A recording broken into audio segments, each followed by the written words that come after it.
Ma'am, malaking issue po ngayon ang korupsyon sa bansa, lalo na ang pangingialam ng mga congressman sa pundo. Kung kayo po ang tatanungin, ano po ang dapat gawin upang maputol po ang ganitong kalakaran at maramdaman ng mga Pilipino na nagagamit ng tama ang budget? Unang-una dyan, dapat kontrolado ng President yung budget.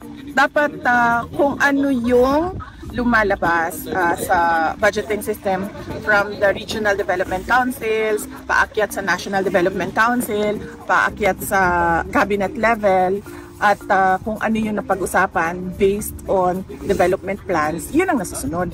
Dapat alam talaga ng Pangulo kung ano yung laman ng budget. Pangalawa dyan, dapat hindi pumapayag ang Pangulo na pakialaman ng legislators ang budget. Yun lang yung dalawang bagay dyan. Dapat alam niya kung ano nangyayari. Pangalawa, dapat hindi siya pumapayag na pinapakailaman ng legislators ang budget ng gobyerno.